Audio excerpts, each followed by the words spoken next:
Yun, what's up po mga ka-DM? Bali ito nga pala si Joseph ng DM Stories. Pero ngayon, ang video po natin ngayon na ina-upload itong kwento dito sa Ang Sentensyador.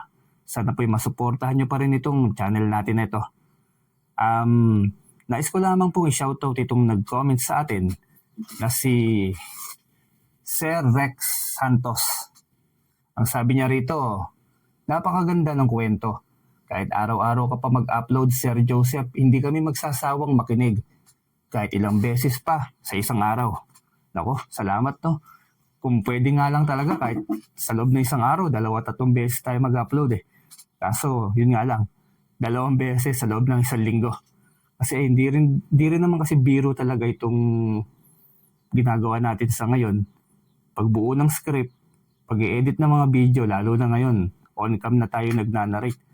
Minsan nga hindi ako makaharap sa camera dahil medyo nahihiya pa ng konti. Ayun no. Joke lang.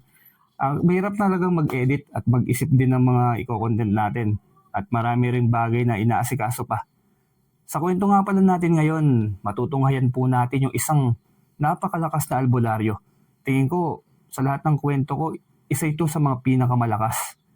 Kasi siya lang yata yung albularyo na kayang makipag-usap o takot pa sa kanya yung mga mandag na mga ahas.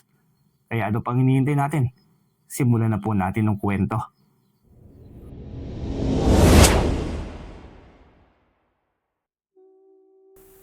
Mamimili ka ng pwede mong atakihin kung ayaw mong mailibing kita rito mismo. Biglang napatayo ang malaking banakon sabay saludo sa kanya. Bigla itong nahintatakutan kaya naging maamo. Hindi lang ikaw ang kayang maglabas ng kamandag. Ako rin, kaya ang mabuti pa, dalhin mo ako sa isang puno o halaman na pwedeng maging gamot sa mga taong may karamdaman. Kaya bang yumuko ng mga ahas sa'yo? Kaya ba nilang maghatid sa'yo ng gamot para sa sangkatauhan? Walang katulad ang ganitong katauhan. Kaya niyang kausapin at pagalitan ng sino mang ahas kapag may natuklaw o nagkaroon ng kamandag na nakamamatay ang katawan. 7 taon si Isaiah nang madiskubre niya ang kanyang kakayahan na makipag-usap sa mga ahas. Kaya siyang maintindihan ng mga ito at higit sa lahat, kaya niyang pagalitan kapag papalapit ang mga ito sa mga kabahayan. At noong mag-asawa siya at magkaroon ng 2 anak, mas lalong nagkaroon ng kakaiba sa kanyang katauhan. Mas tumindi ang kakaibang kakayahan niya sa pakikipaghalubilo sa mga ito. Isang gabing tahimik at payapa, biglang kahulan ng mga aso. May mga yabag na palapit sa kanilang bahay. Nakahiga na sana silang mag-asawa sa mga sandaling yon. May tao sa labas, Magda. Papalapit dito sa atin. Ano kayang kailangan ng mga yan? Gabi na. Oo nga, parang umiiyak eh. Gabi na ngayon na, baka rebelde. Sugatan kaya gustong humingi ng tulong. Dito ka lang. Lalabas lang ako para silipin kung talagang ang rebelde ang mga yan. Nako Isaya, gabi na ngayon eh. Baka kung ano yan, baka ikapahamak mo pa. Hayaan mo na kaya. Parang kailangan ng tulong, umiiyak eh. Diyan ka muna. Huwag kang mag-alala. Mag-iingat ako. Pagbukas niya ng pinto ay bumungad nga sa kanyang mag-asawa, si Aling Marta at Mang Onyek, ang mag-asawang nagkakaingin sa dulo ng sityo. Magandang gabi po. Sabi nang dito ang punta nyo eh. Ano pong sadya nyo? Isaya, hindi ba't nakakausap mo naman ng mga ahas? Posible kaya mo ring gamutin ang mga kagat nila. Nakagat po ng ahas si Mang Onyek. Siya nga pala, pasok kayo. Paano ba yan? Hindi naman ako naggagamot ng kagat ng ahas eh. Naniniwala akong kaya mo, Isaya. Sana matulungan mo ko. Umupo siya, tinignan ng paa ni Mang Onyek. May bigkis na tela sa gitna ng binti upang hindi makaakyat ang kamandag. Nangingitim na ang mga paa nyo. Itong paa nyo, Mang Onyek. Anong ahas bang kumagat sa iyo? Mukhang masyadong makamandag ah. Hindi ko nga alam ang pangalan. Kulay berde siya na may kulay dilaw sa dulo ng kanyang buntot. Ang sakit na nga ng paa ko, namamanhid na. Narinig namin kaya mo kausapin ng mga ahas sa takot ng mga ahas sa'yo. Ibig sabihin, kaya mo rin gamutin ng mga kamandag nila. Paano? Hindi ko po alam yun. Laway mo, Isaya, laban sa kamandag ng mga nakamamatay na ahas. Lagyan mo lang ng laway ang sugat ni Onyek. Nakakatawa kayo Paanong ang laway ko? Baka mas lalo pang dumalayan. May lolo siyang albularyo noon. Nagsimula lang yon dahil sa pakikipag-usap din sa mga ahas. Nadiskubre ng kanyang ama na kaya niyang manggamot. Totoo nga, nakilala siyang albularyo na kayang gumamot gamit lamang ang laway. Hanggang sa lahat ng karamdaman ay kaya na niyang gamutin. Parang gusto niyang humalakhak sa harapan ng mga ito kung hindi lamang nakakainsulto sa mag-asawa. Pilit niyang pinipigilan ng kanyang sarili na mabiro ang dalawa, lalo pat seryoso ang mga ito. Subukan mo lang, Isaya, wala namang mawawala sa'yo. Pahiran mo lang ng yung laway ang kagat ng ahas sa paa ng asawa ko. Walang alinlangan niyang ginawa yon para na rin sa ikatatahimik ng mag-asawa. Yan na po, basta ginawa ko na po ang hiling niyo Unti-unting bumalik sa normal ang mukha ni Mang Onyek. Tila ba unti-unting nawala ang kamandag sa dugo nito. Maayos na rin ang paningin ng Ginoo kaya tuwang-tuwa itong nagpasalamat. Maayos na ang pakiramdam ko. Magaling na ako, Isaya. Totoo nga, totoong kaya mong magpagaling ng kagat ng ahas. Gulong-gulo ang kanyang isipan nang iwanan ng mag-asawa. Kumalat sa buong baryo ang balitang yon, kaya lahat ng mga nakagat ng ahas ay sa kanya na lumalapit. Isang gabi habang nag-uusap sila ng kanyang asawang si Magda, bigla nitong naging suwestyon ng isang mabigat na tungkulin. Mahal, kung mag-aral ka na lang kaya ng pagiging albularyo para hindi lang kagat ng ahas ang kaya mong gamutin. Tiyak akong magiging magaling kang albularyo kapag nagkataon, mahal. Naaliw na nga rin ako sa panggagamot kahit kagat lamang ng ahas. Parang nakakatuwa dahil nakakatulong kang maibsan ang panganib sa buhay ng isang tao. Kaya nga, aralin mo na lamang ang pagiging isang albularyo. Tiyak namang madali lang yan sa'yo. Subukan ko kayang lumapit kay Lolo Jose. Baka sakaling matulungan niya ako. Suportado siya ng kanyang asawa kaya walang magiging problema. Kinabukasan, maaga niyang pinuntahan ang bahay ng matandang albularyo. Ba't kaya aga mo naman yata? May sakit ka ba? Wala po, Lolo Jose. Mano po, lo? Medyo matagal na rin hindi ako nakaraan dito. Kumusta naman po kayo dito? Ay, kaawaan ka ng Diyos. Ano bang atin? Wala ka naman palang sakit. Salamat po, Lolo. Nagpunta nga pala ako dito para sa mahalagang bagay. Alam kong ikaw lamang ang makakatulong sa akin Gaano kahalaga, sabihin mo? Ay, halika. Pasok ka dito. Saluhan mo na lamang akong magkape. Lolo, kung maaari sana gusto kong maging albularyo, herbal at orasyon. Sigurado ka ba? Ang pag-aaral ng orasyon ay malaking risgo sa buhay. Maaari mong ikamatay o di kaya'y ikabaliw. Gaano mo ba pinag-isipan ang bagay na ito? Hindi gaanong katagalan ngunit buo naman yung desisyon ko. Malakas ang loob ko, Lolo. Kaya ko po ito. Saka masarap sa pakiramdam ang makatulong Tama nga naman pero siguraduhin mo. Hindi biro ang pagdadaanan mo sa larangan na ito. Marami kang paghihirap na gagawin. Handa po akong harapin ang lahat, Lolo. Kaya ko magsakripisyo kung kinakailangan. Ramdam kong ito ang misyon ko sa mundo Sinisiguro ko lamang ang kahandaan mo sa bagay na ito. Kung talagang gusto mo sige, handa kitang tulungan. Salamat naman. Salamat din po, Lolo Jose. Hindi ako nagkamali ng nilapitan. Sige, pero hindi kita sasamahan. Ituturo ko lang sa iyo kung ano ang gagawin mo, maliwanag ba? Kung talagang desidido ka, matapang mong haharapin ang lahat. Oo naman po, Lolo, naiintindihan ko at kakayanin ko. Ganito, tamang-tama, dahil Semana Santa sa susunod na buwan, yun ang hintayin mo para mas maging malakas kang albularyo. Sige po, Lolo, maghihintay ako. Malapit na po yun Oo, tama ka. Ganito ang gagawin mo. 7 araw at 7 gabi sa bundok. Ikaw na mamili ng bundok na aakyatin mo. Mas mataas, mas maganda. Anong gagawin sa bundok, Lolo Jose? Maghahanap ka ng mutya na ibibigay ng kalikasan sa iyo.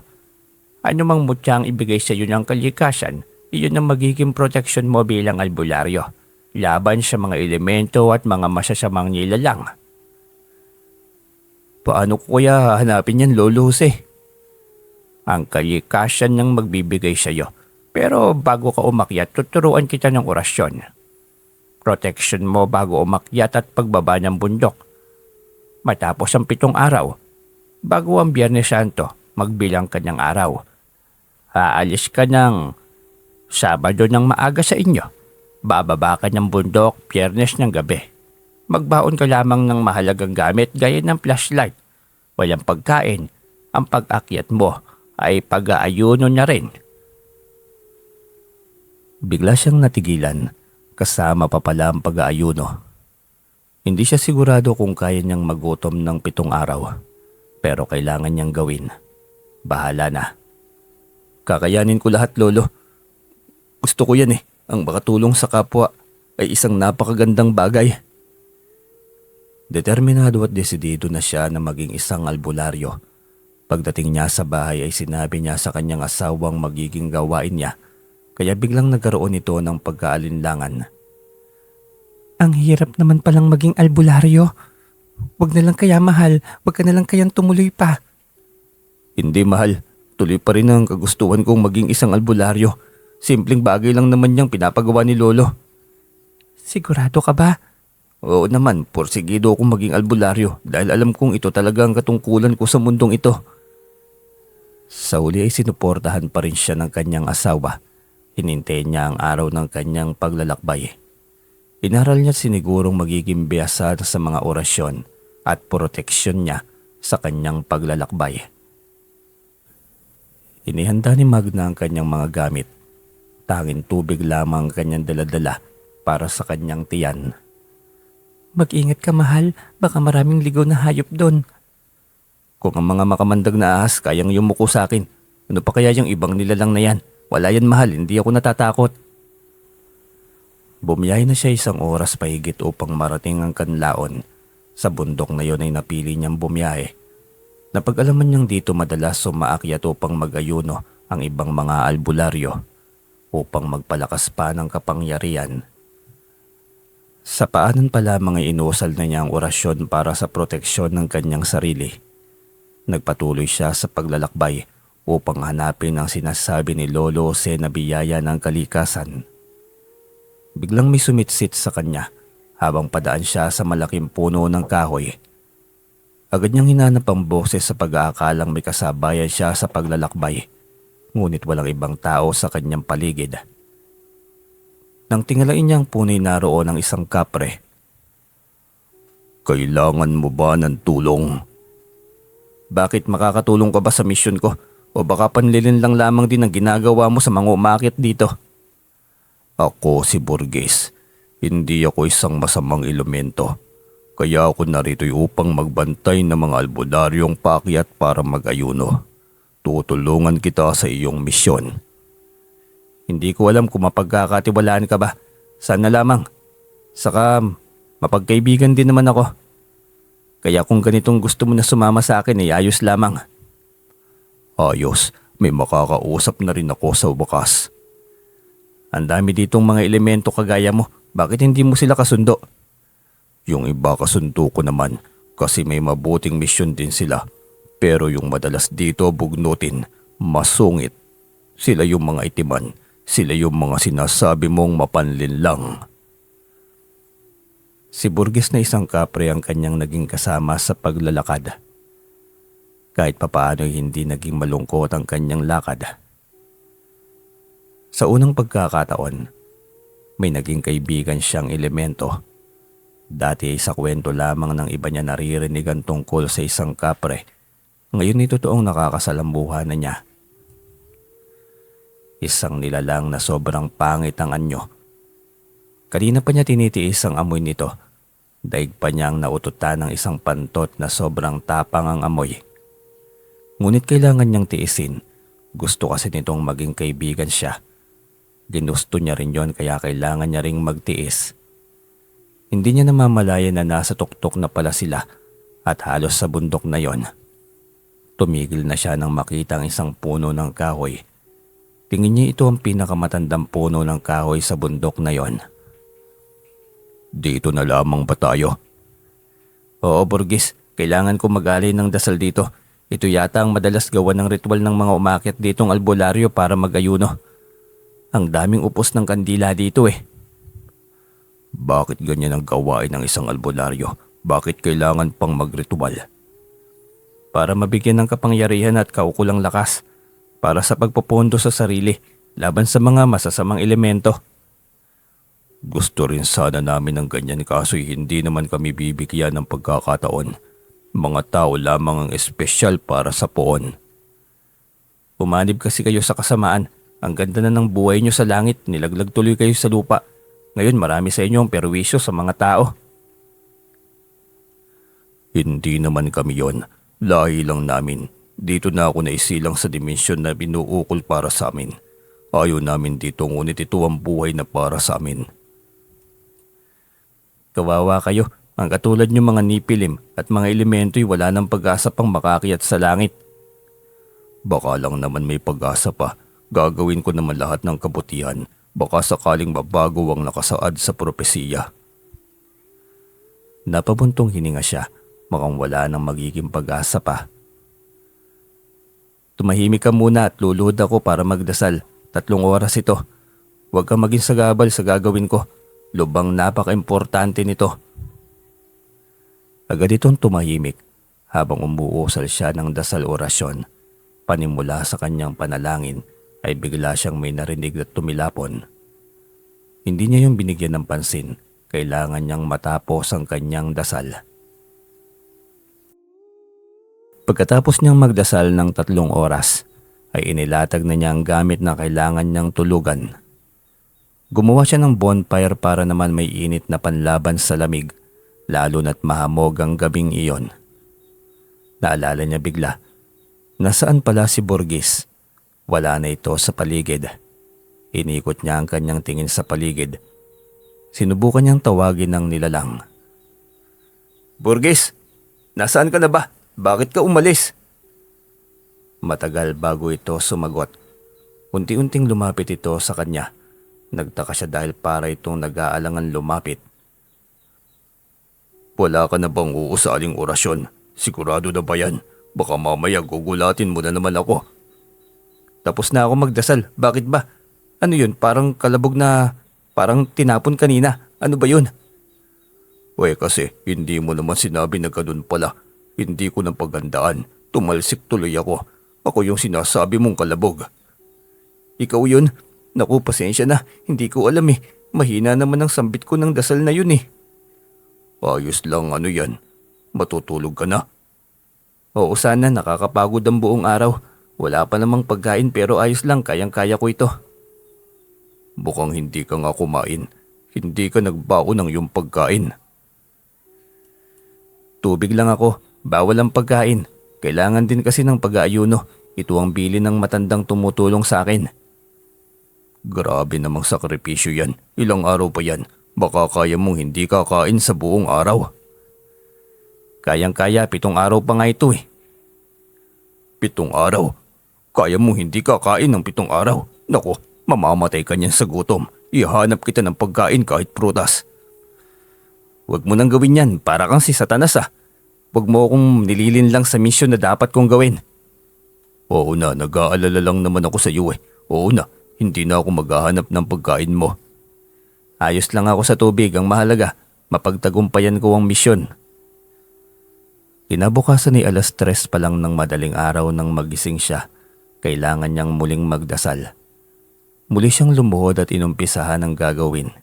Sa mga sandaling yon ay tila may isang enerhiyang sumanib sa kanyang katawan. Habang nagdadasal siya ay tila may nakalutang na nakaluhod. Hindi niya naramdaman ang matigas na ugat ng kahoy sa kanyang mga tuhod. Muli lamang niyang naramdaman ang pagtalsik ng isang mabigat na bagay. Tiyak siyang si Burgis na naman iyon. Hinayaan niya ito hanggang sa matapos siyang magdasal. Maliwanag nang matapos siya sa kanyang misyon sa umagang iyon. Muli niyang hinanap si Burgess. Nakabusangot ito mula sa hindi kalayuan, tila ba ayaw nang lumapit sa kanya. Pasensya na, natutulog ka kasi kanina, hindi na kita ginising pa. Akala ko ayos lang eh. Kahit pala tulog ka, apektado ka pa rin. Oo yata, hanip naman oh. Ang sarap ng tulog ko kanina eh. Lumapit ka na dito, huwag ka nang matakot. Ayaw kitang istorbohin habang natutulog. Hindi ko naman alam na maapektuhan ka pa rin kahit tulog ka. Ang saklap talaga ng buhay na ito. Isang tawag lamang sa pangalan niya. Hindi ko na makontrol at talagang sobrang lakas ng enerhiya. Kaya lagi na lamang ako natatapon sa malayo. Talaga palang sobrang laki ng epekto ng pagsumpa ng Panginoon sa inyo. Kahit pangalan lamang niya, kaya kayong patalsikin. Ang hirap ngang kalabanin eh. Kahit anong kontra ko, hindi talaga kaya. Naawa siya sa kagaya ni Burgess. Ngunit wala rin siyang magawa dahil tao lamang din siya na nilikha na espesyal ng Diyos. Sa ikatlong araw ng kanyang pag-aayuno sa bundok, hindi niya inasahan sa kanyang nasaksiyan. Isang dambuhalang ahas ang bumungad sa kanyang uluhan. Nagliliwanag ang nakanganga nitong bunganga. May isang tila batong kasing laki ng itlog ng pugo. Ito ang nagliliwanag sa bunganga ng ahas na yon. Dahil sa liwanag na yon ay nagising rin si Burgess. Mula sa sanga ng punong kahoy ay bumaba ito para lumapit sa kanya. Napakaswerte mo, Isaya. Ang bagay na yan ay isang mutya. Ang mutya ng trabungko. Kusang ibinigay sa iyo ng reyna ng mga ahas sa kabundukang ito. Totoo ba? Yan ang tinatawag na mutya ng trabungko? Oo, kunin mo na. Ibinigay sa iyo yan ng kusa. Hindi mo na kailangang paghirapan. Ibig sabihin na gustuhan ka niya bilang tagapangalaga ng mutya. Nagulat siya nang titigan niya sa mga mata ang dambuhalang ahas na yon. Kumonekta yon sa kanyang utak. Malinaw itong nakipag-usap sa kanya gamit ang isipan. Sa lahat ng nag-aayuno na umakyat dito, sa'yo lang ako nalugod ng gusto. Batid kong naiintindihan mo ko kaya kaya mo kong kausapin. Napakuskus siya ng kanyang mga kamay, sabay titig dito. Hindi niya yon inasahan. Alam niyang kaya siyang kausapin. Tama ka, Rey ng Ahas, naiintindihan kita. Kaya rin kitang kausapin. Sabi na. Kunin mo na ito. Para sa'yo talaga ang bagay na ito. Ikaw ang karapat-dapat na tagapangalaga ng mahalagang bagay na ito. Makakaasa kang sa tama't kabutihan ko gagamitin ang bayayang ito. Kung magagamit ito sa aking panggagamot, malaking bagay din po. Alam ko, marami ka nang natutulungan. Marami kang matutulungan kung maidadagdag ito. Itong biyaya at mutya ng trabungko para sa tangan mong karunungan at kapangyarihan. Maraming salamat ulit, Rey ng Ahas. Agad niyang dinukot mula sa bunganga nito ang mutya ng trabungko. Nagpaalam din ito agad sa kanya para makapagpahinga siyang muli dahil madaling araw na naman siyang magigising. Paano? Matulog na tayong muli, Burgess. Nakakapagod ang buong araw. Isa pa, maaga din akong magigising bukas. Matulog ka lang, babantayan kita. Akong bahala sa proteksyon mo. Bakit wala namang ibang tao rito ah? Simula ngayon ako na magiging gabay mo. Ang mutya ng trabungko ibalot mo sa pulang tela upang hindi hayag sa ibang mga elemento. Maraming maghahabol na mga elemento dyan kaya kailangan kong bantayan. Ganun ba? Tignan ko lang kung may baon akong pulang damit. Pupunitin ko na lamang para ibalot dito. Salamat, Burgess. Pakiramdam ko ngayon. Wala ako sa tunay na mundo. Ngayon lang ako nagkaroon ng karanasang ganito eh. Sa bundok na ito manipis ang portal kaya labas-pasok kami rito. Dito may pinakamaraming elemento. Ganitong maberde at malamig ang gusto naming lugar. Kaya naman pala, Pasalamat ako na ikaw ang una ko nakilala. Akala ko tuso ka. Magiging kasama ka pala talaga sa aking pag-aayuno. Ako ang magiging gabay mo sa panghabang buhay. Ano man ang misyon mo sa mundong ito ay kasama mo ko. Salamat, Burgess. Sa ika-4 ng kanyang pag-aalay ng dasal, sa ika-4 na araw, ay lalo lamang niyang naramdaman ang kakaibang enerhiya na bumabalot sa kanyang katawan. Ramdam niyang araw-araw ay dumadagdag ang kakaibang lakas nito hanggang sa dumating ang huling araw ng pag-aayuno, ang araw ng Biyernes Santo. Kasama pa rin niya si Burgess na laging nakabantay sa kanya sa tuwing natutulog siya. Pagkatapos ng huling dasal niya 3:00 ng hapon ay biglang nagliwanag ang kanyang 2 palad. Anong nangyari sa mga kamay ko? Ibig sabihin nasa iyo na ang kapangyarihan, kakaibang kapangyarihan. Kaya mong manggamot gamit ang palad. Ipatong mo lamang sa noo ng magpapagamot sa iyo gamit ang palad. Aralin mo ang dasal orasyon na ginagamit sa panggagamot ng katulad mong mortal. Kung ganun magiging albularyo na ako, makakatulong na ako sa mga tao. Kung magsisimula ka ng manggamot, isipin mo lagi ang kapakanan ng mga tao. Huwag kang maningil. Tanggapin mo lamang kung ano lamang ang kaya nilang ibigay sa iyo. Oo, gagawin ko yung Burgess. Totoong tulong sa aking kapwa. Sa pagbaba natin sa bundok na ito, ihanda mo ang iyong lakas. Kailangan nating kalabanin ang grupo ng mga tikbalang. Mababangis sila. Ang iyong mutya ng trabungko at ang enerhiya na nasasagap ng iyong katawan, iyon ang gustong makuha ng kanilang pinuno. May kakalabanin pa pala ako. Ganun talaga. Maraming elemento ang gusto ng madalian lamang. Ayaw nilang paghirapan. Isa pa, hindi namin kayang hilingin sa Panginoon ang enerhiyang inipon mo sa iyong katawan. Kayong mga tao lamang ang espesyal na lahat ng hilingin ay ibinibigay kapag para sa tama. Bigla siyang napaisip. Paano pa siya makikipaglaban? 7 araw siyang walang kain. Ngunit bigla niyang naisip ang mutya ng trabungko at ang enerhiyang 7 araw niyang inipon sa kanyang katawan.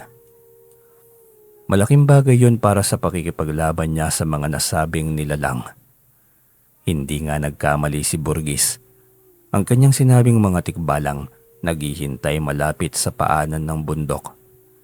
Hindi mabilang sa dami, ang pinuno ay may nakataling gintong kadena sa mga kamay nito. Yun ang sandatang panghampas nito sa kalaban. Gintong buhok na mahaba at may gintong korona sa ulo. Kalahati ng katawan nito ay tao, kalahati ay kabayo. Malayo pa lamang sa kanya na ito nakatingin, lalo na ang hari ng mga yon. Ang dami nga nila, Burgess. Paano ko kakalabanin ng mga yan? Akong bahala sa marami, mahina ang mga yan.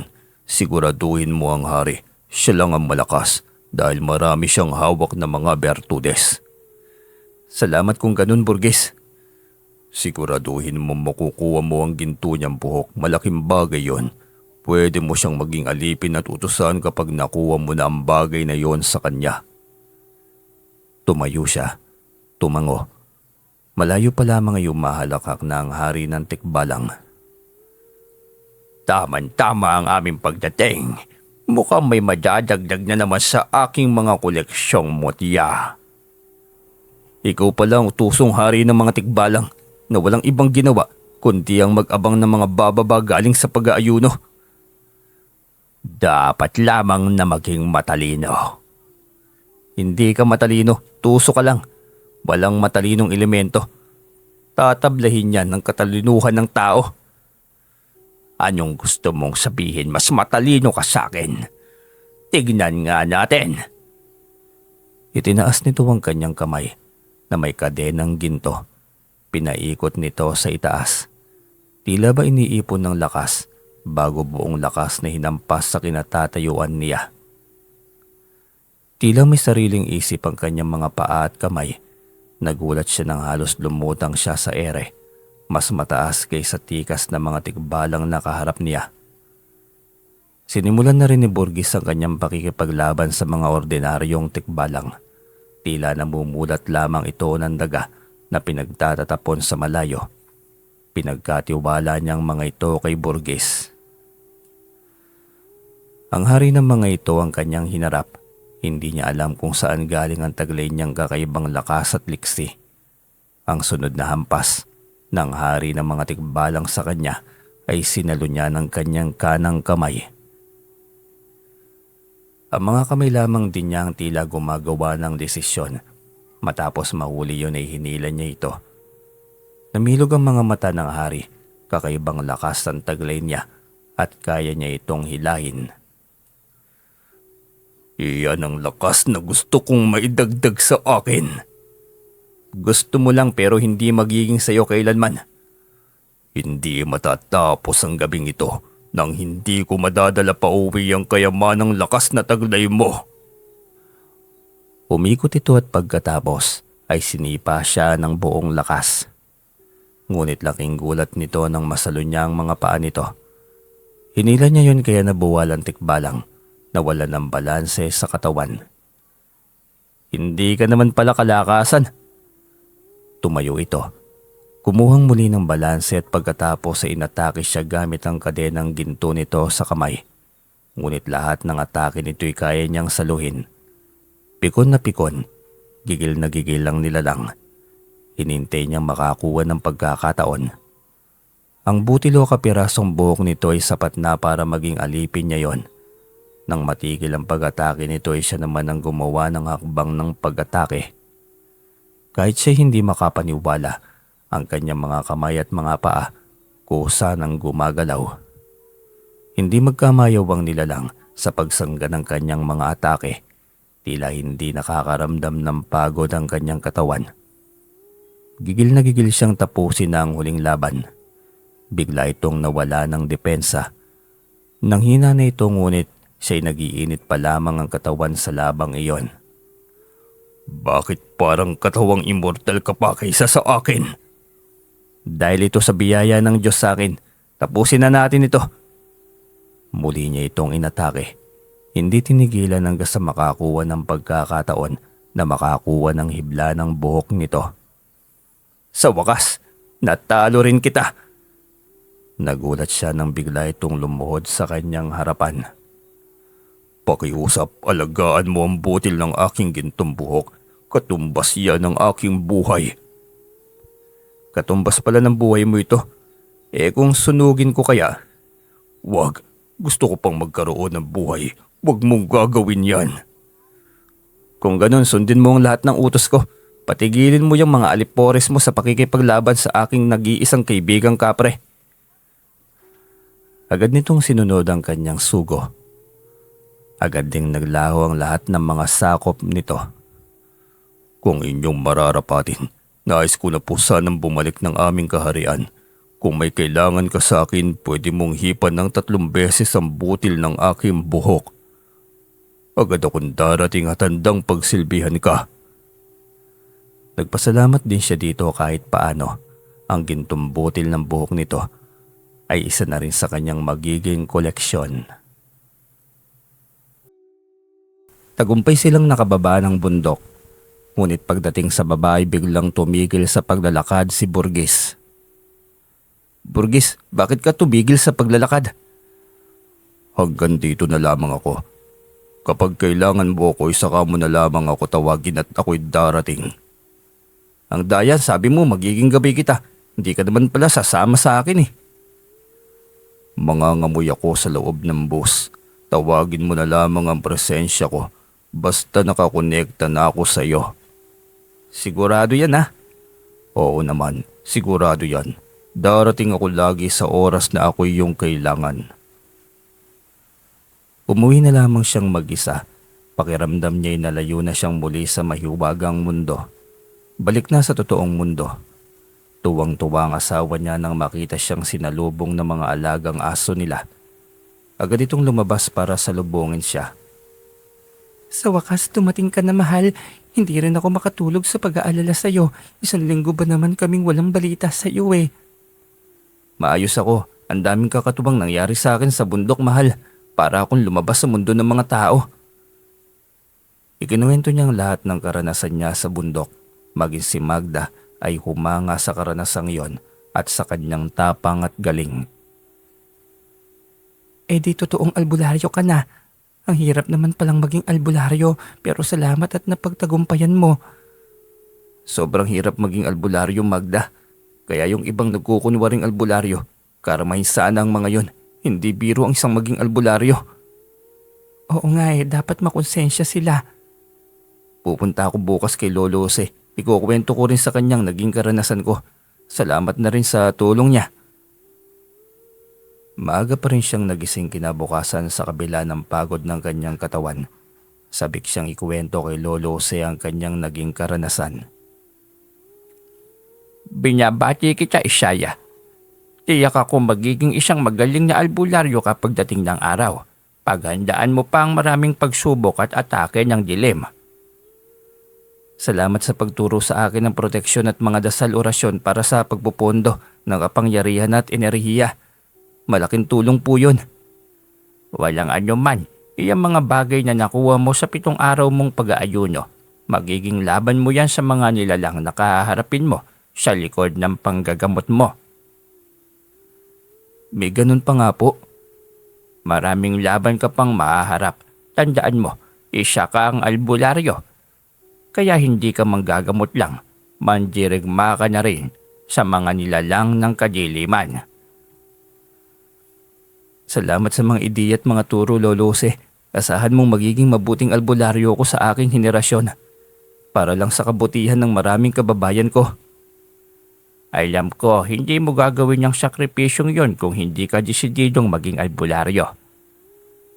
Opo talaga, Lo. Sinabi ko rin sa sarili ko na kahit 7 demonyo pang kalabanin ko sa bundok, kakayanin ko. Kasi ramdam kong ito talaga ang misyon ko sa mundong ito.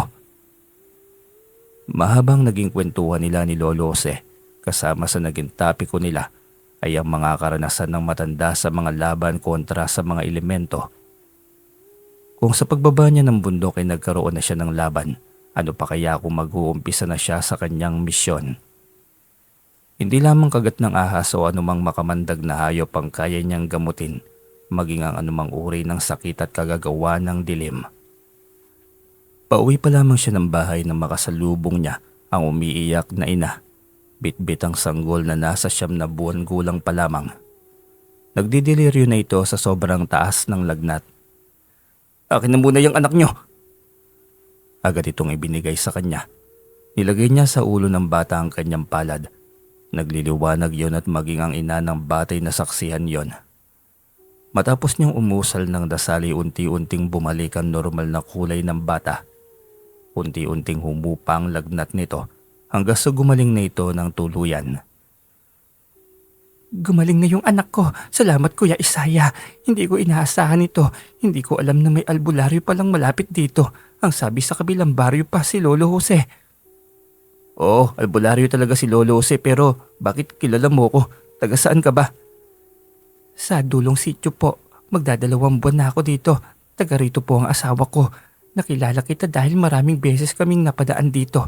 Sabi ng asawa ko, kilala ka dito na kayang kumausap ng mga ahas. Saka nang gagamot ka rin doon ng mga nakagat ng ahas. Yun ang una kong na-discover sa akin sarili. Sa huli naramdaman kong ang misyon ko talaga ay manggamot. Yung anak nyo kasi, huwag niyong dalhin sa mga balon o sa mga masusukal na lugar. Maraming elemento ang naglipa na sa paligid. May mga aswang pa sa baryo nating ito. Ingatan mo ang anak mo. Wala kasing ibang magbabantay sa anak ko. Kailangan ko siyang dalhin kung kailangan kong magtrabaho. Hayaan mo, subukan kong gumawa ng pwedeng proteksyon. Bigyan ko ang anak mo para kahit paano hindi ka mahirapan.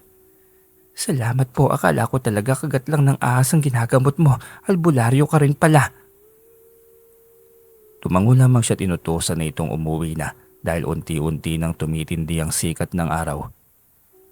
Nang hapong yun ay isang pasyente na naman ang dumating. Alam niya kung bakit alam nitong nanggagamot siya.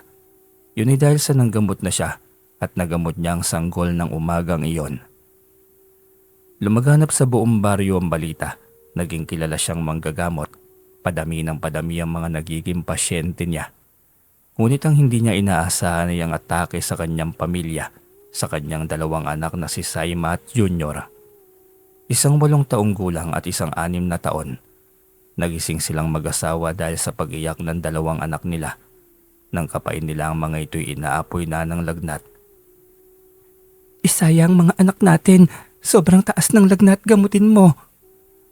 Agad niyang inilagay sa kanyang palad o inilagay ang kanyang palad sa ibabaw ng ulo ng kanyang mga anak.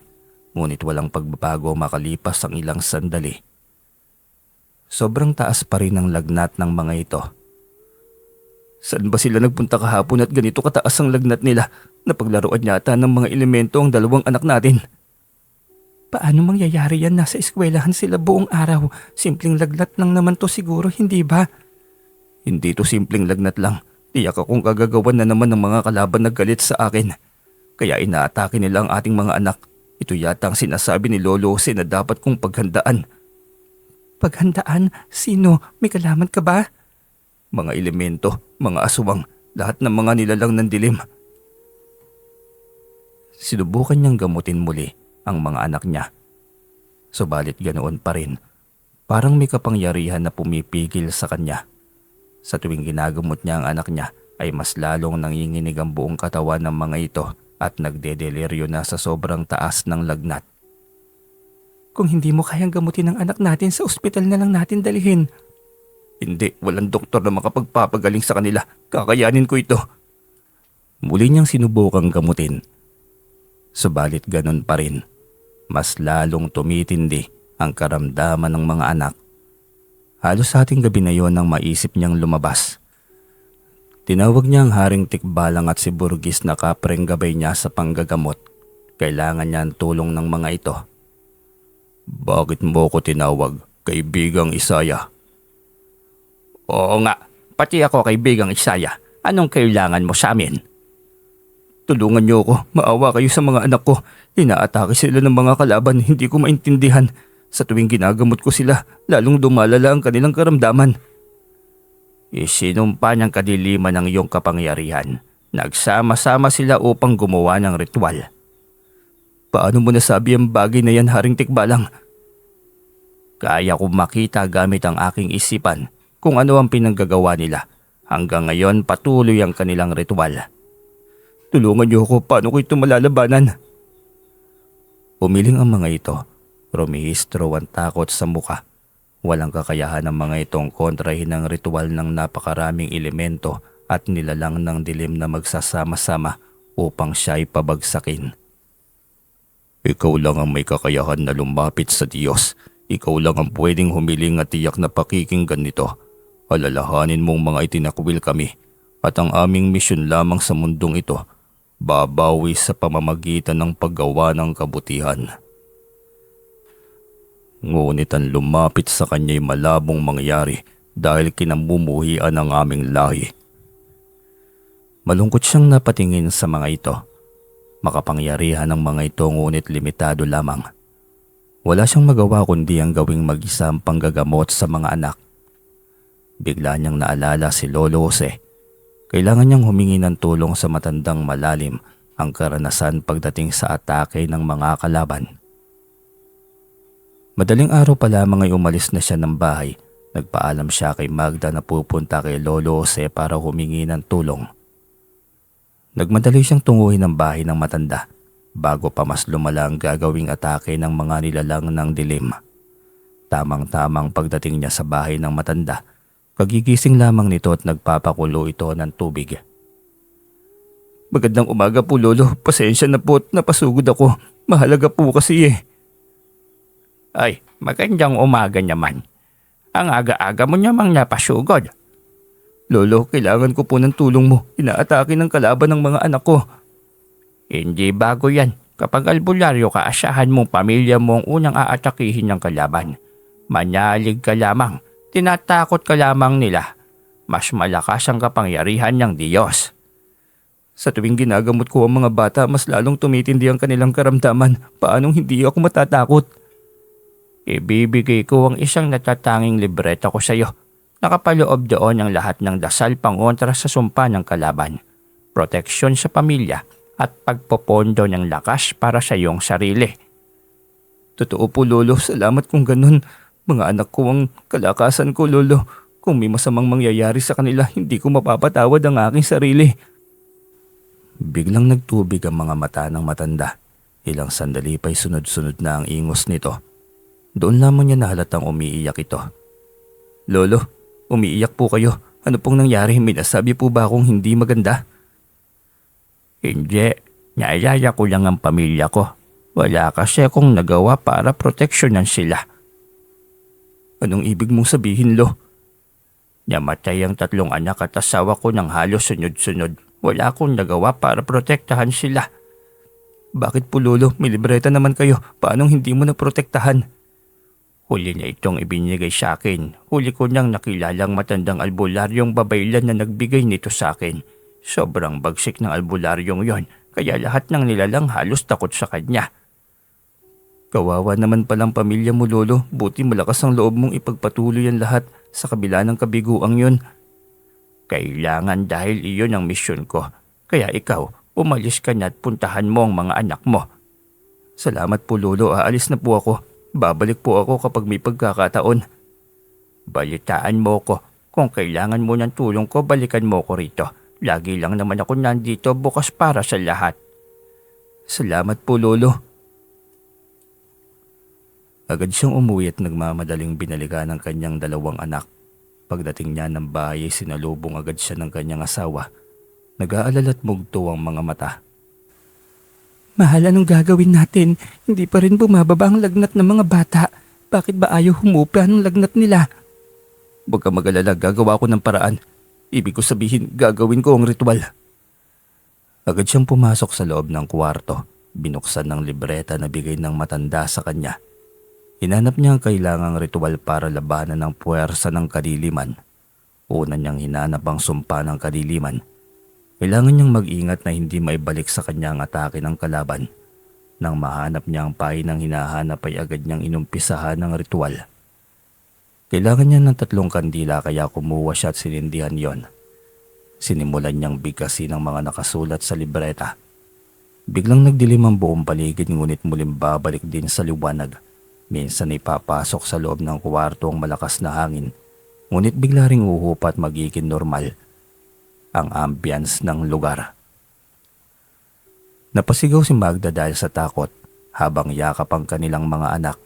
Sinaway niya ito at sinabing maging kalmado at huwag matakot. Matapos ang mahabang ritual, sa wakas ay humupa ang lagnat ng kanilang mga anak. Nagising ang mga ito at humingi ng tubig at pagkain. Salamat sa Diyos, magaling ng mga anak natin, Isaya. Sabay nawala ang kanilang lagnat. Salamat naman, gagawa ako ng proteksyon. Lalagyan ko sila ng habak. Oo, mahal, para hindi na maulit pa ito. Kawawang mga bata. Umanda sa akin ang mga nilalang na yon. Hindi pa ako tapos sa kanila. Tatapusin ko lang itong gagawin kong proteksyon para sa mga bata. Pinondohan niya ng kapangyarihan ng habak. 3 araw siyang nag-ayuno. Sinigurong malakas ang kapangyarihan na mapapaloob sa habak na yon. Proteksyon para sa kanyang mga anak.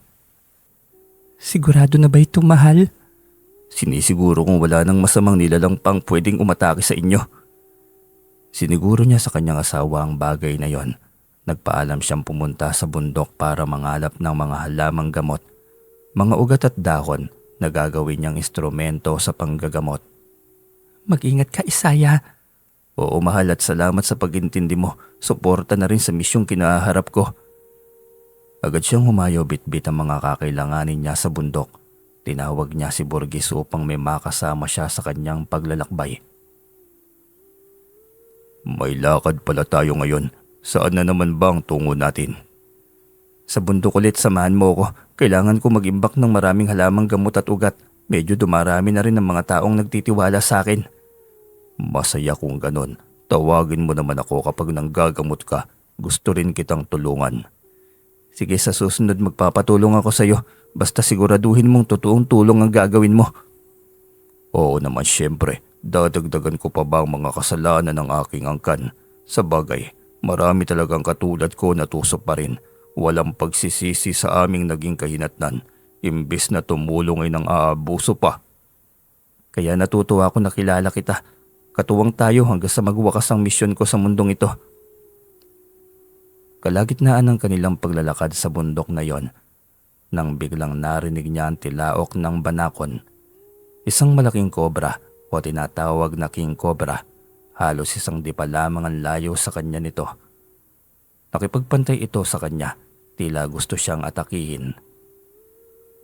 Mamili ka ng pwede mong atakihin kung ayaw mong mailibing kita rito. Yumuko ito na tila ba sumasaludo at nagpapasakop ng kanyang kapangyarihan at otoridad. Hindi lang ikaw ang kayang maglabas ng kamandag. Ako, kaya ko rin. Hindi ito kumilos pa. Ilang sandali pa'y bigla itong nakipag-usap gamit ang utak. Humingi ito ng paumanhin. Nag-alok ito ng tulong na pwede nitong itulong sa kanya. Magandang alok yan. Sige nga, para hindi na ako mahirapan pang hanapin ng mga pwedeng gamot. Mga mabisang gamot sa anumang uri ng sakit. Agad itong gumapang. Sinabi nitong sumunod lamang siya kung saan man ito tutungo. Halika na Burgis, sumunod tayo sa kanya. Ayos, hindi ko akalaing pati mga ahas kayang sumunod sa iyo. Bata pa lang ako, kaya ko na makipag-usap sa mga ahas. Nito ko lamang din napagtanto na ang misyon ko talaga ay maging albularyo. Kung ganon sa henerasyon ngayon, ikaw yata ang pinakamalakas na albularyo. Ikaw ang pinakamalakas na mandirigma laban sa kadiliman. Wala naman sigurong dapat ipagmalaki sa ganito. Umaasa pa rin ako sa kapangyarihan ng Diyos. Kaya lahat ito, ang pagtawag niya sa akin para gawin ng bagay na ito'y isang misyon. Tumigil ang kobra sa harap ng isang malaking puno. Tumayo ito at tila ba tinuturo ang puno, ang dahon at ang ugat. Pagkatapos ay lumingon sa kanya. Bigla nga itong nakipag-ugnay sa kanya gamit ang utak nito. Wika nito na ang ugat, puno at dahon ay mabisang gamot sa anumang uri ng mga malulubhang karamdaman. Agad siyang naglikom ng ugat, puno at dahon nito. Wala na siyang ibang hinanap pa. Yun lamang ang nilikom niya at nilagay sa kanyang bag. Nagpasalamat na agad siya sa ahas at nagpaalam ng bumaba kasama si Burgis. Ayos, ang bilis naman nating natapos ang misyon. Uwi na agad. Salamat sa banakon na yun. Madali nating nagawa ang misyon. Tandaan mo ang punong yun, babalik tayo rito kapag naubos na itong dala natin. Napakaswerte mo sa lahat ng bagay. Kahit ahas kaya mong kausapin. Kulang na lamang ay magiging katumbas mo na ako. Pero mas angat ka pa sa akin kasi malapit at kaya mo makipag-usap sa Diyos na siyang hindi naman namin kayang gawin. Naaawa rin siya rito kahit paano. Hindi lahat ng elemento ay tuso. Ang iba'y mabuti ngunit hindi pa rin kayang makawala sa sumpa. Kung may tutulong lang sana kami sa inyo, kung pwede lang na mailapit kita sa altar ng Diyos, kaso'y hindi pwede. Ikaw ang gagawa ng solusyon sa iyong problema. Alam ko, hindi ako pwedeng humiling sa inyo ng bagay na ito. Mas lalong magagalit ang Diyos sa akin. May sama pa ako. Hindi na rin umasa pa ang kapre na may sama sa kaligtasan. Habang buhay silang nilaglag ng Diyos, kaya wala nang pag-asang makapasok pa sa paraiso ng langit. Tuloy ang pagiging albularyo niya at sa katagalan ay unti-unting naging malayo na ang pinanggagalingan ng mga pasyente. Taga-kabilang baryo, taga-kabilang bayan at minsan galing sa lungsod na iniluwapan ng ospital ang naging pasyente niya. Kagaya ng araw na yon ay dumating sa kanilang tahanan ang isang lalaki na nasa kalagitnaan ng edad. Naninilaw ang kulay ng balat at mata nito na halos wala ng dugong nananalaytay rito. Sobrang tamlay na rin na tila ba ayaw ng kumilos. Anong nangyari sa kanya? Bakit ganyan kalala ang kalagayan niya? Magandang araw po, Mang Isaya. Nabalitaan ko tungkol sa galing niyo sa panggagamot. Nakikiusap po ako sa inyo. Tulungan niyo po ang aking ama. Ano bang sakit niya? Bakit niyo napabayaan na umabot sa ganyang kalala? Kanser po sa atay. Ang totoo, noong dalhin ko siya sa doktor, hindi pa naman ganyan kalala ang kondisyon niya eh. Maayos pa siya. Naubos na nga po lahat ng aking ipon pero hindi siya gumaling. Palala lamang ng palala. May taning na rin yung buhay niya ngayon. Grabe talaga itong mga doktor ano. Akala mo naman Diyos ko magbibigay ng taning. Wala namang sinong makakahula kung hanggang kailan pa ang ating buhay. Hindi ka dapat mabahala. May pag-asa pa kayang gumaling ang aking ama. Ayoko pong mawala siya sa akin eh. Walang malalang sakit kapag gustong pagalingin ng Diyos. Gagaling itong ama mo. Kailangan mo lamang ng mahigpit na tiwala sa kanya. Salamat Mang Isaya, naniniwala ako sa galing at kapangyarihan na mayroon ka bilang isang albularyo at syempre, unang-una sa Diyos. Ano bang pangalan mo? At anong pangalan ng pasyente mo? Kailangan kong malaman. Ako po si Muloy, si Papa Lindo po. Siya po ang ipapagamot ko sa inyo. Hindi na ako umaasa pa naggagaling ako. Tanggapin na lang natin ito, Muloy. Anak, bakit pa umabot pa tayo rito? Pinulsuhan niya ito. Pinagpantay ang mga hinliliit na daliri. Hinawakan ng noo. Walang sablay at lahat ay may pahiwatig. Hindi pantay ang daliri. Mabilis na pitik ng pulso.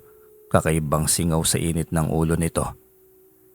Hindi normal ang sakit mo. Ilang taon mo na ba itong iniinda? Talagang pinahihirapan ka ng gusto ng taong nasa likod nito.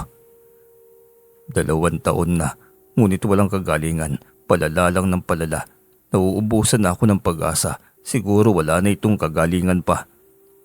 Dahil kulam ito, hindi kanser. Ilang ritual na lamang tuluyan ng tatapusin ng mangkukulam na yon ng buhay mo. Ang masaklap dito, mukhang kadugo mo lamang ang nasa likod ng bagay na ito. Nagkatinginan ng mag-ama matapos niyang sabihin yon. Halos hindi makapaniwala si Muloy. Hindi inaasahan na iyon ang kondisyon ng ama. Si Tia Linda, hindi kaya't siyang may gawa nito sa iyo, Papa. Siya lang naman ang may malalang galit sa iyo eh. Kaanak niyo lamang ang may gawa. Kambal ng ama mo at ang dahilan, hindi pantay na hatian sa yaman. Pabor kasi sa iyo ang lahat. Sangkapat lamang ang napunta sa kanya. Yun ang ginawa ng tatay bago siya namatay kasi nag-asawa ng adik at sugarol. Ang negosyong pinagkatiwala ng tatay sa kanila, wala pang 1 taon lugi na, kaya sino ang magtitiwala na maalaghaan at hindi mapupunta sa wala ang perang pundar ng mga magulang namin. Binili naman ng tatay sa akin, ayaw lamang talaga niyang tanggapin. Malala na itong ginawa niya sa'yo. Simulan natin na gamutin ka. Hindi lamang kapangyarihan ang kailangan natin ngayon. Supply na rin ang panlaban sa sakit na iniinda mo ngayon. Bakit may ganun po, Mang Isaya? Kasi totoong nahulog na sa kanser itong sakit ng iyong ama. Napabayaan na kasi ng mahabang panahon. Huwag kang mag-alala, mabisa ang mga halamang gamot na nakalap ko. Kaya tiyak na mabilis siyang gagaling. Magaling pa naman ng papa, diba? Gagaling pa siya. Malaki pa ang pag-asang gumaling siya, diba? Magtiwala ka, gagaling ang iyong ama. Sabi ko sa iyo, magtiwala ka sa Diyos. Siya ang nasa likod ng lahat ng ito. Siya ang banal na manggagamot sa likod nito. Instrumento lamang ako.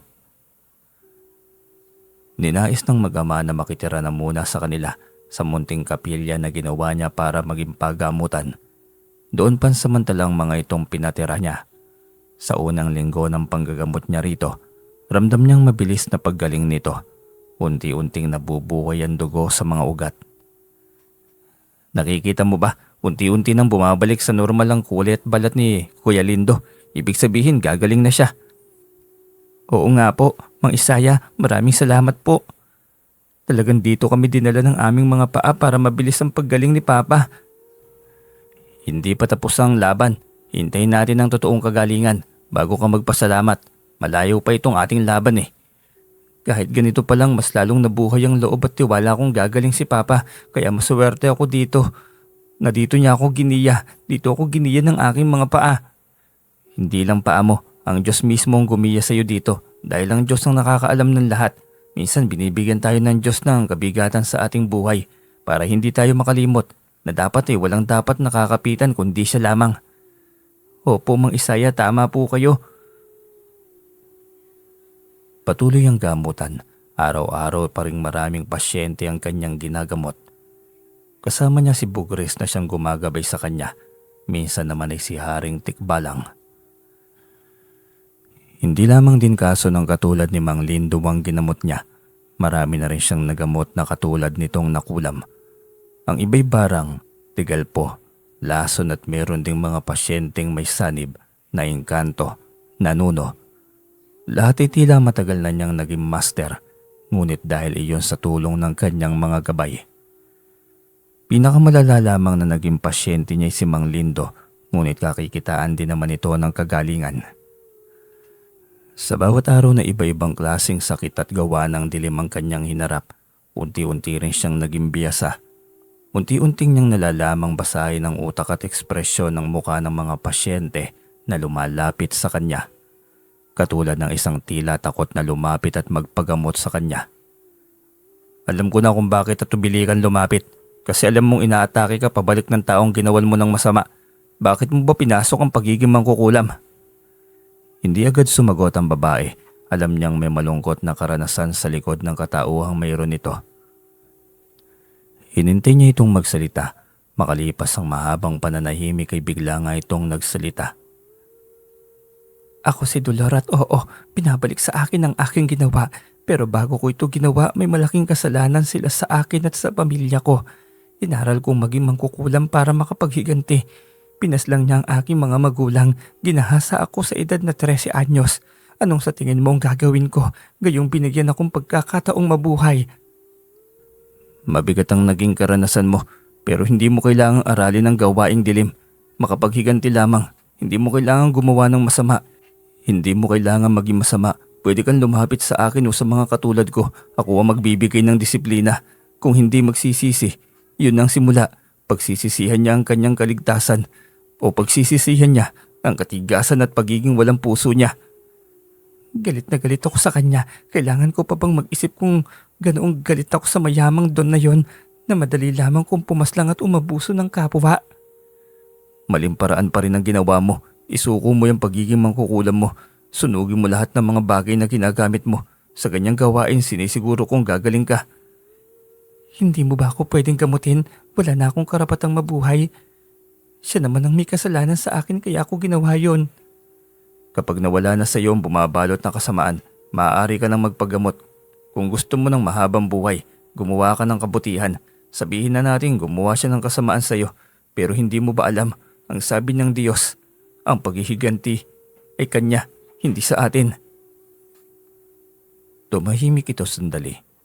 Makalipas ang ilang sandali ay nilapag nito ang nakasabit na itim na bag sa kanang balikat nito. Buong loob na nagdesisyon para sa isang malaking pagbabago. Ito lahat ng mga gamit ko sa pangkukulam. Sinusuko ko lahat ng ito sa iyo. Pagalingin mo lang ako. Kailangan pa ako ng aking anak. Mabuti naman, huwag kang mag-alala. Palalayain kita mula sa kadiliman. Pagagalingin kita mula sa atake ng albularyong gumawa ng disiplina sa iyo. Pero mangako ka na tuluyan mo nang itatakwil ang masamang gawain na ito. Tutulungan din kita. Gagawa ko ng ritual upang disiplinahin ng don na sinasabi mo. Salamat po, Mang Isaya. Agad niyang inusalan ng ritual upang hindi siya maatake ng kapangyarihang dilim. Pagkatapos gawin yun ay agad niyang sinindihan ng mga gamit na yon. Sobrang itim ng usok nito. Kakaiba rin ang enerhiya sa paligid. Minsan mainit, minsan may malamig na hangin. Ngunit patuloy lamang siya sa kanyang ginagawa hanggang sa tuluyang maging abo lahat ng iyon. Nang tignan niya ang dalaga ay naliligo na ito sa pawis. Nangihinat halos sa mahimatay na. Mabilis niya itong nilapitan. Hinawakan ng noon ito at inusalan ng dasal. Mabilis na bumalik ang lakas nito at muling bumuti ang pakiramdam. Nagpasalamat ito sa kanya at humiling ng tubig. Pagkatapos nitong uminom ay pinagpahinga niya ito sandali bago sinimula ng panggagamot. Hindi siya nahirapan na gamutin ito dahil naisuko na nito lahat ng mga gamit sa pagiging mangkukulam niya.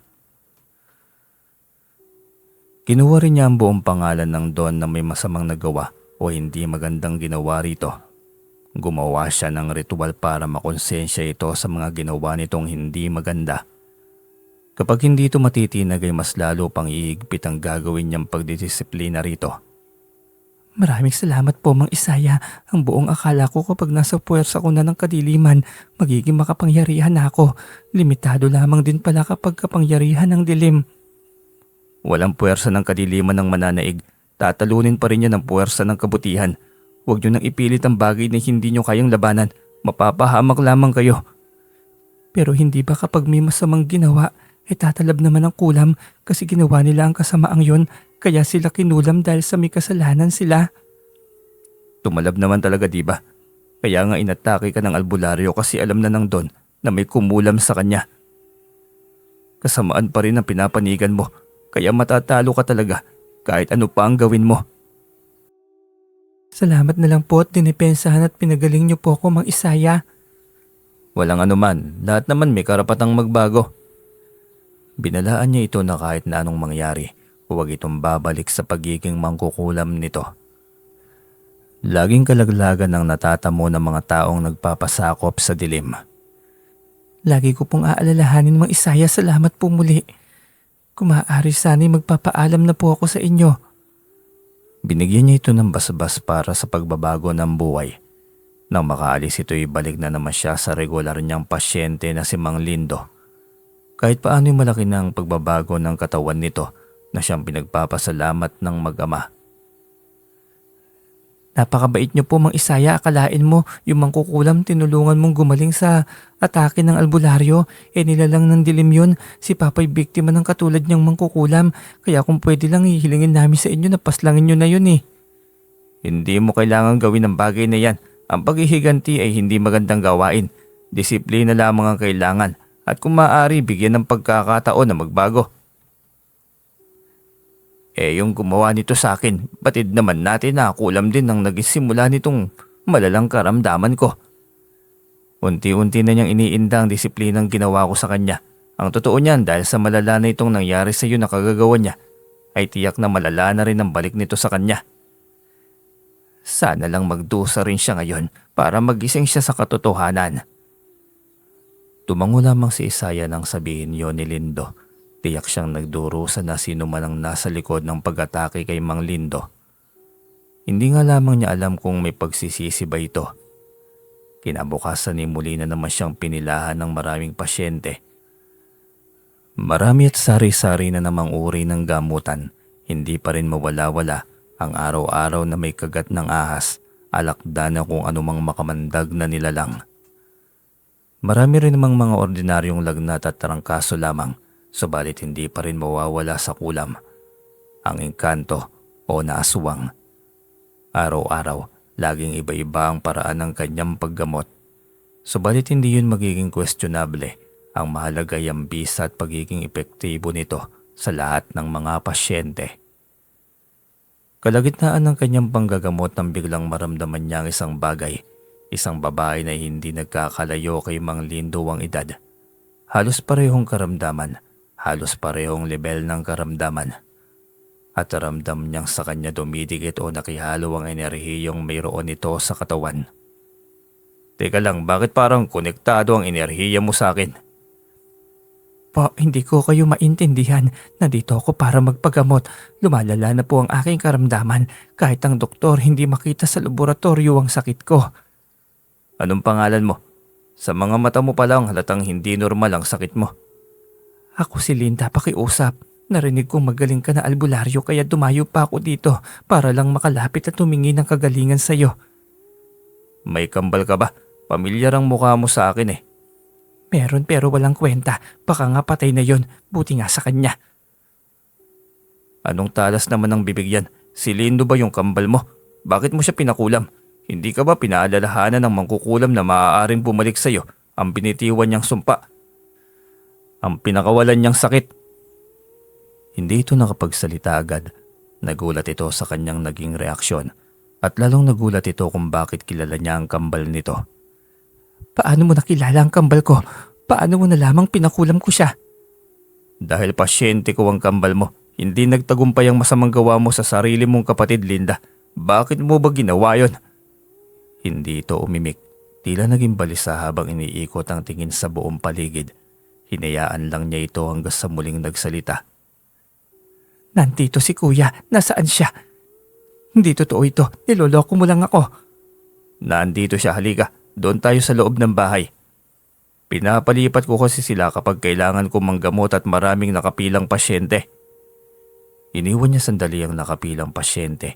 Hinayaan niyang makapag-usap at makapagpatawaran sa isa't isa ang magkapatid. Sabay na rin niyang ginamot ang mga ito kung sakali. Nagulat si Mang Lindo at muloy ng bumungad sa kanilang harapan ng muka ni Linda na katulad ni Mang Lindo'y naninilaw na rin ang balat. Linda, anong nangyari sa'yo? Bakit ka nandito? Patawarin mo ko, kuya. Maling-mali itong ginawa ko. Bumalik sa akin ng parusang pinagawa ko para sa iyo. Hindi ko inaasahan na ganito ang kahihinatnatan ng lahat. Mag-usap muna kayo magkapatid. Hapon ko na kayo maharap mamaya. Marami pang nakapila na pasyente. Ayusin niyo ang problema niyo. Tandaan niyo, hindi pwedeng tumbasan ng anumang yaman ng relasyon niyong dalawa. Iisang dugo kayo. Walang ibang dadamay sa inyo kundi kayo mismo. Maraming salamat po, Mang Isaya. Mag-uusap po kami ng masinsinan. Alisin niyo ang galit at magpatawad kayo sa isa't isa. Sabay na tumango ang magkapatid. Iniwanan niya ang tatlo para makapag-usap at makapagpatawaran sa isa't isa. Minsan, ang sakit o karamdaman ay hindi lamang basta normal. Kagagawan minsan ng kasamaan dahil sa hindi pagkakaunawaan ng pamilya o ng magkapatid. Kaya mainam na makapag-usap ang mga ito. Ang dami na niyang nagamot ngunit itong magkapatid na kambal ang isa sa hindi niya makakalimutang mga pasyente. Matapos gamutin ang lahat ng nakapilay muli niyang binalikan ng magkapatid. Mukhang maayos na ang pag-uusap at magkasundo na sila. Pasensya na, Mang Isaya, na abala ko tuloy namin dahil sa hindi pagkakaunawaan. Malalang laban lang itong sa amin na umabot sa ganitong aming sitwasyon. Nakikiusap ako, Mang Isaya, pagalingin mo kaming magkapatid. Magbabayad kami kahit magkano. Pangako rin hindi na mauulit pa ang bagay na ito. Magkaisa at magkaunawaan kayo dahil walang ibang taong dadamay sa inyo kundi kayo-kayo lang. Pagagalingin ko kayo, maasahan nyo yan.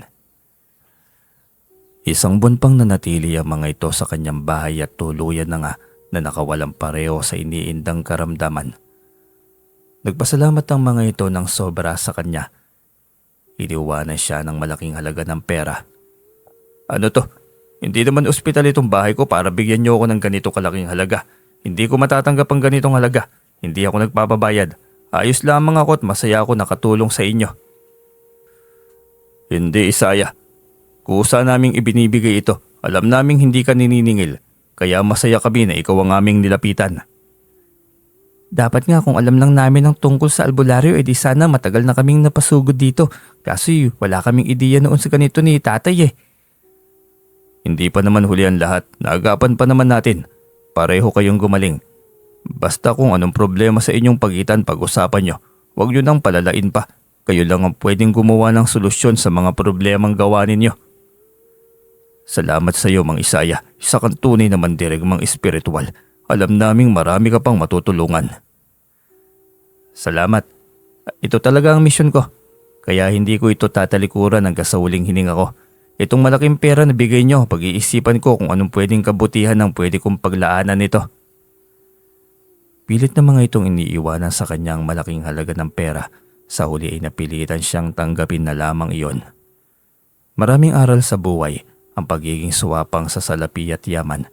Minsan ay nagiging dahilan para gumawa ng bagay na maaaring ikapahamak o maaaring ikamatay ng sarili nating kaanak. Ang mutya ng trabuong kuwang siyang naging proteksyon niya sa sarili laban sa atake ng mga kalaban, lalo ng mga elemento. Tila ito rin ang nagbibigay ng swerte sa kanya. Kung kaya't sa hindi inaasang pagkakataon ay nakalikom siya ng malaking halaga ng pera, gayong hindi naman siya naniningil. Ang hibla ng buhok ng tikbalang, yun ang naging portal ng hari ng mga tikbalang. Ano man ang kailangan niya rito, lahat ay ginagawa nito ng paraan upang maibigay sa kanya. Katulad na lamang sa mga posibleng gamot sa mga malalang karamdaman ng pasyente, minsan ay parusa rin sa mga tusong kalaban, lalo na ng mga elementong itiman. Hanggang dito na lamang po ang kwento at patuloy pa rin ang misyon ni Mang Isaya. Sana po'y nagustuhan ninyo ang kwento natin ngayon. Maraming salamat po sa inyong suporta. Hanggang sa muli.